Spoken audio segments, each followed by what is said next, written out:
తీర్థయాత్ర కార్యక్రమానికి స్వాగతం.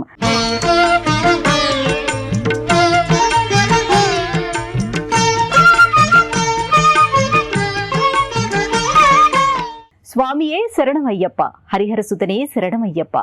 తాడేపల్లిగూడెం పడాల గ్రామంలో వెలసి ఉన్న హరిహరపుత్ర అయ్యప్ప స్వామి ఆలయం తెలుగునాట నెలకొన్న మరో శబరిమలగా పేరుగాంచింది.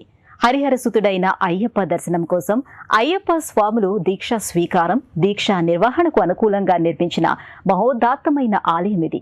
గణపతి ఆలయం, మహాత్రిపుర సుందరి సమేత సోమసుందరేశ్వర స్వామి ఆలయం వంటి ఉపాలయాలతో పాటు చూసే భక్తులకు కనువిందు చేసే విశాలమైన ప్రాంగణంలో నిర్మితమైన హరిహరపుత్ర అయ్యప్ప స్వామి ఆలయాన్ని నేటి తీర్థయాత్రలో దర్శించుకుందాం రండి.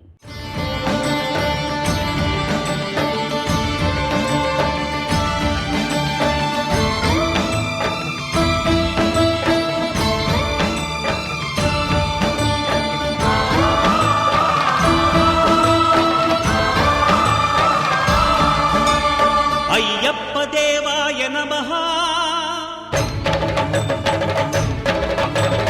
అభయ స్వరూపాయ నమః,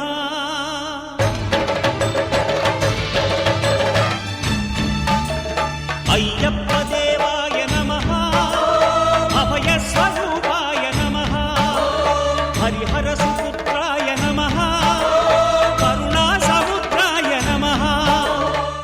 అయ్యప్ప దీక్ష అంటేనే కఠోర దీక్ష. భక్తుల వేషధారణలోనే భక్తిభావం పొంగుకొస్తుంది. అయ్యప్ప దీక్ష చేపట్టిన ఆ స్వామి భక్తుడు ఎదురుపడగానే సాక్షాత్తు ఆ అయ్యప్ప మనకు సాక్షాత్కరించినట్లుగా భావిస్తాం. మనకు తెలియకుండానే రెండు చేతులు జోడించాలనిపిస్తుంది. స్వామి మాల ధరించిన ఆ అయ్యప్ప స్వామి భక్తునికి ప్రాధాన్యతనిస్తాం. అసలు అయ్యప్ప స్వామి గురించి పురాణాలు ఏం చెప్తున్నాయి ఇప్పుడు తెలుసుకుందాం.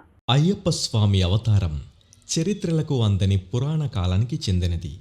క్షీరసాగర మథనం నేపథ్యంలో విష్ణుమూర్తి ధరించిన జగన్మోహిని శక్తికి శివునికి జన్మించిన అరుదైన అవతారం అయ్యప్ప స్వామి. ఆ స్వామిని హరిహరసుతుడు అని, మణికంఠుడు అని, ధర్మశాస్త అని భక్తులు అనేక పేర్లతో పిలుచుకుంటారు.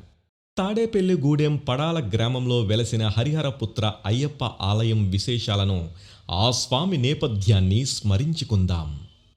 దేవదానవులిద్దరూ కలిసి చేసిన క్షీరసాగర మథనంలో శివుడు తన మెడలో వాసుకుని కవ్వపు తాడుగా అందించాడు. కూర్మావతారాన్ని ధరించి మందరగిరిని సముద్రంలో కుంగిపోకుండా విష్ణువు కాపాడాడు. హాలాహలం వెలువడి లోకాలన్నింటినీ దహించి వేస్తుంటే దానిని పరమేశ్వరుడు కంఠంలో దాచుకొని గరళకంఠుడు అయ్యాడు. ఆ తరువాతే క్షీరసాగర మథనంలో కల్పవృక్షం, కామధేనువు, ఐరావతం, ఉచ్చేశ్రవం ఉద్భవించాయి. వాటిని దేవతలు దక్కించుకున్నారు. చంద్రుడిని పరమేశ్వరునికి సమర్పించారు. ఆయన తోబుట్టువుగా జన్మించిన లక్ష్మీదేవి విష్ణువు పరమైంది. ఇక చిట్ట చివరిగా అమృతం పుట్టింది. అమృతాన్ని చూసిన తర్వాత దేవదానవుల మధ్య వివాదం చెలరేగింది. ఆ సమస్యను పరిష్కరించేందుకు, అమృతాన్ని దేవతల పరం చేసేందుకు విష్ణుమూర్తి జగన్మోహినిగా అవతారం ధరించాడు. రాక్షసులను మభ్యపెట్టి అమృతాన్ని దేవతలకు పంచాడు. లోకాలన్నింటినీ మోహంలో ముంచెత్తే విష్ణు అవతారానికే జగన్మోహిని అవతారం అని పేరు. అటువంటి జగన్మోహిని అవతారాన్ని తనకు చూపించాలని శివుడే స్వయంగా విష్ణువును కోరాడు. జగదేక సుందరిగా మారి తన ముందు నిలిచిన విష్ణు రూపాన్ని చూసి కామాన్ని జయించినవాడు, మన్మధుని దహించినవాడైన పరమేశ్వరుడు కూడా మోహంలో పడిపోయాడు. ఆ మోహినితో పరమేశ్వరుడు అనేక యుగాల పాటు క్రీడించాడు. చివరకు శివకేశవులిద్దరి తేజస్సుతో ధనుర్మాసంలోని 30వ రోజున శనివారం పంచమ తిథి ఉత్తరా నక్షత్రం వృశ్చిక లగ్నంలో అయ్యప్ప స్వామి జన్మించాడు. పంపా నదీ తీరాన మెడలో మణిమాలతో శిశురూపంలో అవతరించాడు.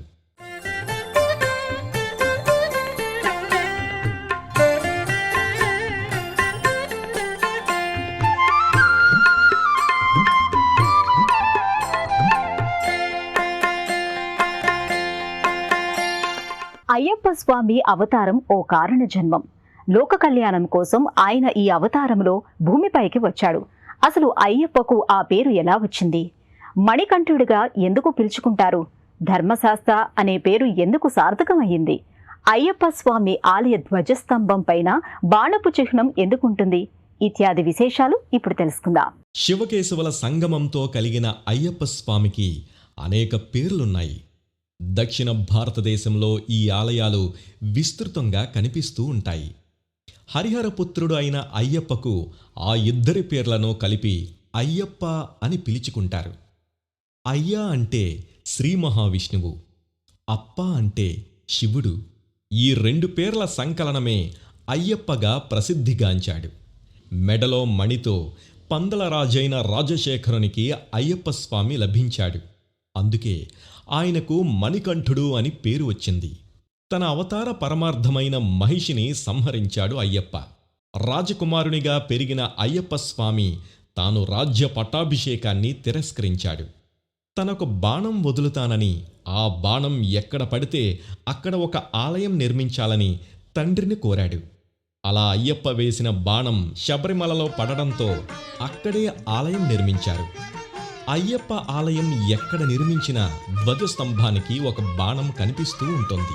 శరణ కీర్తనం స్వామి శక్తమానసం, భరణలోలుపం స్వామి నర్తనాలసం, అరుణభాసురం స్వామి భూతనాయకం, హరిహరాత్మజం స్వామి దేవమాశ్రయే, ప్రణయ సత్యకం స్వామి ప్రాణనాయకం, ప్రణతకల్పకం స్వామి సుప్రభాంచితం, ప్రణవమందిరం స్వామి కీర్తన ప్రియం, హరిహరాత్మజం స్వామి దేవమాశ్రయే.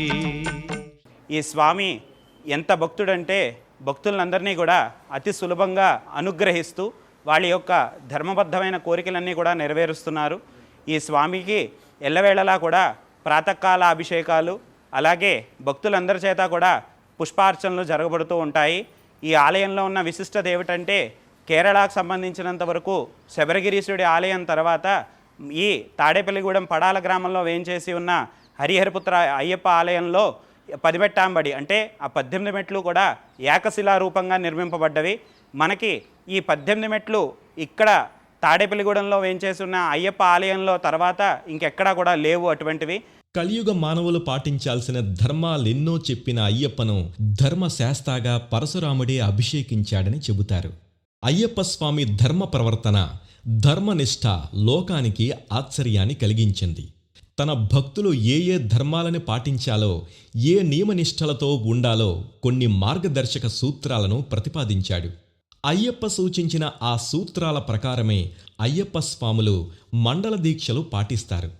నల్లని దుస్తులు ధరించడం, ఒంటిపూట భోజనం, చెప్పులు ధరించకపోవడం వంటి నియమాలన్నీ దీక్షాకాలంలో పాటిస్తే తానే శని దోషాన్ని పోగొడతానని, కలి కల్మషాలను కడిగివేస్తానని అయ్యప్ప తన భక్తులకు హామీ ఇచ్చాడు. తురగవాహనం స్వామి సుందరాననం, వరగదాయుధం స్వామి వేదవర్ణితం, గురుకృపాకరం స్వామి కీర్తన ప్రియం, హరిహరాత్మజం స్వామి దేవమాశ్రయే, త్రిభువనార్చితం స్వామి దేవతాత్మకం, త్రినయనం ప్రభుం స్వామి దివ్యదేశికం, త్రిదశ పూజితం స్వామి చింతితప్రదం, హరిహరాత్మజం స్వామి దేవమాశ్రయే. శరణమయ్యప్ప స్వామి శరణమయ్యప్ప, శరణమయ్యప్ప స్వామి శరణమయ్యప్ప. తాడేపల్లిగూడెం పడాల గ్రామంలో నెలకొన్న హరిహరపుత్ర అయ్యప్ప స్వామి ఆలయంలో అయ్యప్ప స్వాములు మండల దీక్షలు పాటించడానికి కావలసిన సౌకర్యాలన్నీ ఉన్నాయి. ఇక్కడే అనేక అయ్యప్ప స్వాములు మాలాధారణ చేస్తుంటారు. మండల దీక్షాకాలంలో 200 మంది అయ్యప్ప స్వాములు ఇక్కడే నివసించి దీక్ష పూర్తి చేసుకోవడానికి తగిన ఏర్పాట్లున్నాయి. మండల పూజా కాలంలో భక్తులు ప్రతిరోజు విశేష పూజలు, అభిషేకాలు, పడి పూజలు నిర్వహిస్తుంటారు.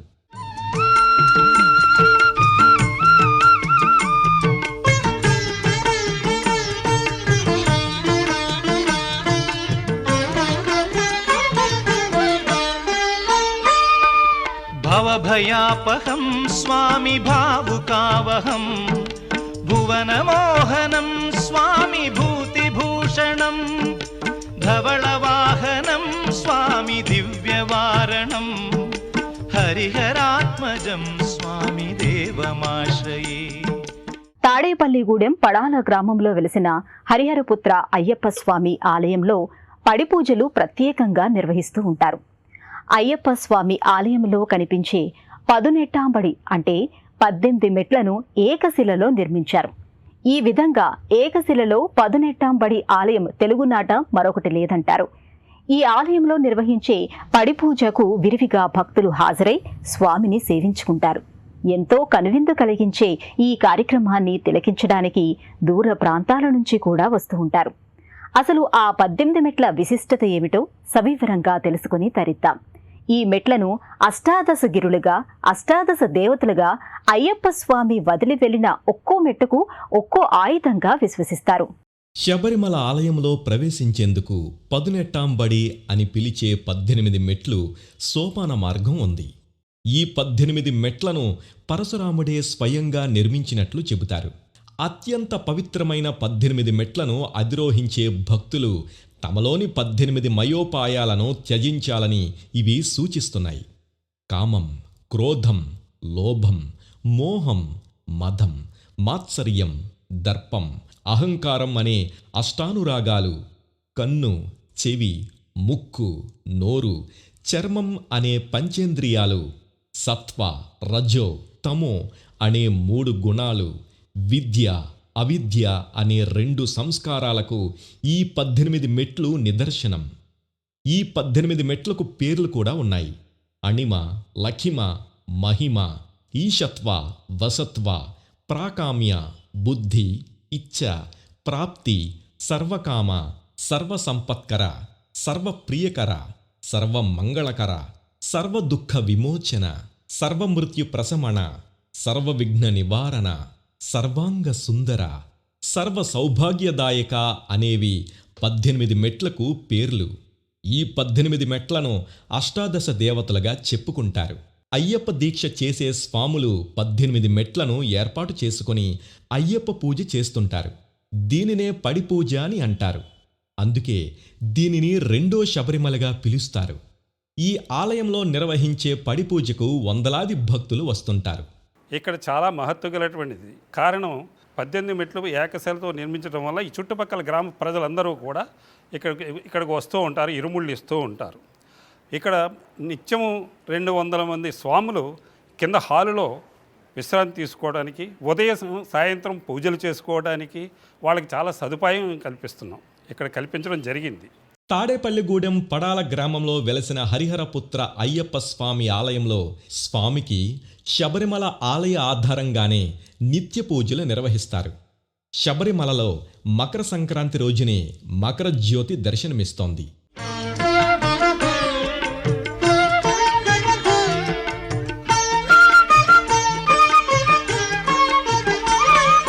అయ్యప్ప స్వామికి ఏ విధమైన కైంకర్యాలు సంతృప్తిని కలిగిస్తాయి? తాడేపల్లిగూడెంలో ఆలయంలో ప్రతిష్ఠ ఎప్పుడు జరిగింది? అయ్యప్ప ఏ ఆసనంలో ఉంటారు? అయ్యప్ప స్వామి ప్రధాన ఆలయంతో పాటు కొలువుతీరిన ఉపాలయాల విశేషాలను ఇప్పుడు తెలుసుకుందాం. తాడేపల్లిగూడెం అయ్యప్ప ఆలయంలో మాత్రం ప్రతి నెల సూర్య సంచారాన్ని అనుసరించి వచ్చే సంక్రాంతి రోజుల్లో ప్రత్యేక పూజలు, అభిషేకాలు నిర్వహిస్తుంటారు. హరిహరపుత్ర అయ్యప్ప స్వామివారు యోగపట్టాన్ని ధరించి తపోముద్రలో ఆసీనులై ఉంటాడు. చిన్ముద్రను ధరించి భక్తులపై కరుణా కటాక్షలను ప్రసరింపజేస్తూ దర్శనమిస్తారు. శ్రీ అయ్యప్ప స్వామి అభిషేక ప్రియుడు. స్వామివారికి నిత్యం 3 రకాలైన అభిషేకాలు నిర్వహిస్తారు. తెల్లవారుజాము నుంచి మధ్యాహ్నం వరకు నెయ్యితో అభిషేకం, పంచామృతాభిషేకం జరుగుతోంది. శ్రితజన ప్రియం స్వామి చింతిత ప్రదం శృతి విభూషణం స్వామి సాధు జీవనం శృతి మనోహరం స్వామి గీతలాలసం హరిహరాత్మజం స్వామి దేవమాశ్రయే. శరణమయ్యప్ప స్వామి శరణమయ్యప్ప శరణమయ్యప్ప స్వామి శరణమయ్యప్ప. అయ్యప్ప స్వామికి భస్మాభిషేకం అంటే చాలా ఇష్టం. అప్పటి వరకు నెయ్యితో తడిసిన స్వామివారి దివ్య మనోహర రూపంపై భస్మం పడి విభిన్నమైన వర్ణంతో స్వామివారు దివ్య తేజోమయంగా ఉంటారు. శరణ కీర్తనం స్వామి శక్తమానసం, భరణలోలుపం స్వామి నర్తనాలసం, అరుణభాసురం స్వామి భూతనాయకం, హరిహరాత్మజం స్వామి దేవమాశ్రయే, ప్రణయ సత్యకం స్వామి ప్రాణనాయకం, ప్రణతకల్పకం స్వామి సుప్రభాంచితం. ప్రతిరోజు రాత్రి 7 గంటలకు పుష్పాభిషేకం జరుగుతోంది. మకర సంక్రాంతి రోజున విశేషించి దీపాలంకరణ నిర్వహిస్తారు.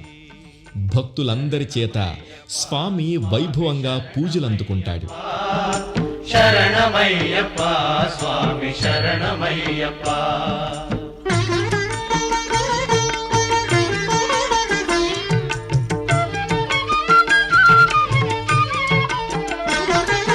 తురగవాహనం స్వామి సుందరాననం, వరగదాయుధం స్వామి వేదవర్ణితం, గురుకృపాకరం స్వామి కీర్తన ప్రియం, హరిహరాత్మజం స్వామి దేవమాశ్రయే. ఈ స్వామివారి లీలలో అమోఘం. ఎందువల్లంటే గత 40 సంవత్సరాల కిందట అయ్యప్ప స్వాములు ఎవరైనా మాల వేసుకోవాలనంటే అత్తిలి గ్రామంలోకి వెళ్ళి దండా వెంకట్రావు గారు గురుస్వామి గారితో మాల వేసుకుని తాడేపల్లి పట్టణంలో స్వాములందరూ కూడా భజన కార్యక్రమాలు, ఈ అన్నదాన కార్యక్రమాలు, ఒడి భిక్ష ఈ కార్యక్రమాలన్నీ చేసుకోవడం జరిగింది. ధర్మిల 38 సంవత్సరాల కిందట అయ్యప్ప స్వామి దేవాలయంలో శబరిమలలో ఆ స్వామి తెల్లవారుజామున మాకు కల్లో కనపడి స్వామి దేవాలయం కట్టమని ప్రోత్సహించారు ఆ స్వామి. అలాగే దేవాలయం కట్టుబడి 3-4 సంవత్సరాలు అయ్యి 2002 ఫిబ్రవరిలో గుడి ప్రారంభోత్సవ కార్యక్రమాలు జరిగింది. తాడేపల్లిగూడెం పడాల గ్రామంలో వెలసిన హరిహరపుత్ర అయ్యప్ప స్వామి ఆలయంలో అనేక ఉపాలయాలున్నాయి. ముఖ్యంగా పంచముఖ గణపతి ఆలయం, సుబ్రహ్మణ్య స్వామి సన్నిధి, మహా త్రిపుర సుందరి సమేత సోమసుందరేశ్వర స్వామి ఆలయం అన్నింటిలోనూ ప్రతిరోజు విశేష సేవలు, అర్చనలు కొనసాగుతాయి.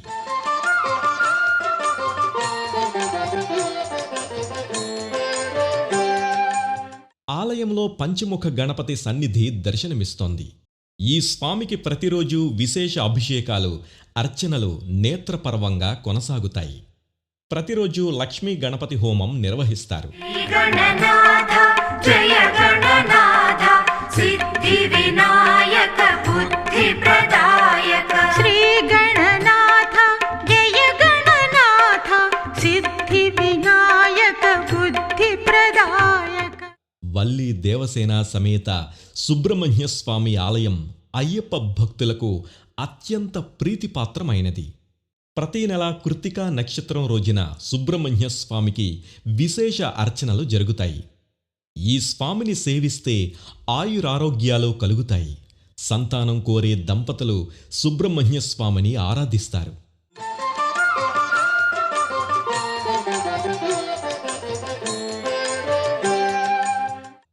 ఆదిత్యాది నవగ్రహాలను దర్శించుకొని భక్తులు గ్రహదోషాల నుంచి ఉపశమనం పొందుతారు. తాడేపల్లిగూడెం పడాల గ్రామంలో వెలసిన హరిహరపుత్ర అయ్యప్ప స్వామి ఆలయంలో మహా త్రిపుర సుందరి సమేత సోమసుందరేశ్వరుడు కొలువై ఉన్నాడు. స్వామివారిని వాయులింగేశ్వరునిగా చెబుతారు. ఉత్తరాభిముఖంగా నెలకొల్పిన స్వామిని సేవిస్తే కోరిన కోర్కెలు వెనువెంటనే నెరవేరుతాయి. మాస శివరాత్రి రోజుల్లో స్వామివారికి ప్రత్యేక అభిషేకాలు జరుగుతాయి. త్రిలోకపాలుని త్రినేత్రధారుని శివలీలలు అతి మధురం. శివ ఓం నమ శివాయ. బ్రహ్మముఖమునా జనించిన ఆ శివుని కథలు అతి మధురం. హర ఓం నమ శివాయ.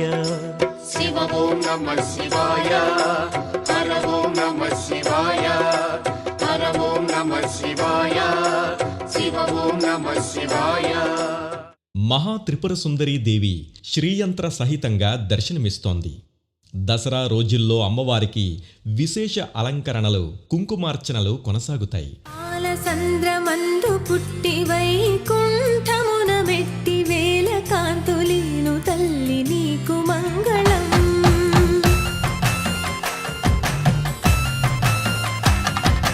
పద్మపీఠమందు నిలిచి భక్త కోటిక భయమిచ్చి భాగ్యమెంతో కూర్చు తల్లి నీకు మంగళం.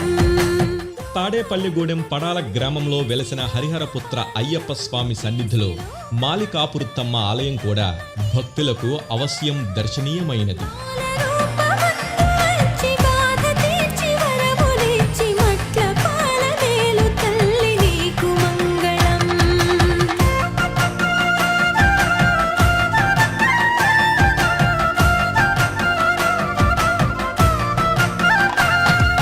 తాడేపల్లిగూడెం పడాల గ్రామంలో వెలిసిన హరిహరపుత్ర అయ్యప్ప స్వామి ఆలయంలో అయ్యప్ప స్వాములకు అన్నప్రసాదాన్ని ఉచితంగా అందిస్తూ ఉంటారు.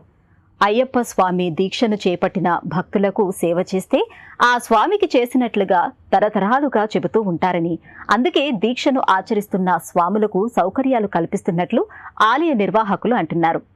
ఈ ఆలయం సందర్శనకు ముఖ్యంగా ప్రతి ఏటా అక్టోబర్ 14 నుంచి జనవరి 14 వరకు ఈ ఆలయాన్ని వేలాది భక్తులు దర్శిస్తూ ఉంటారు.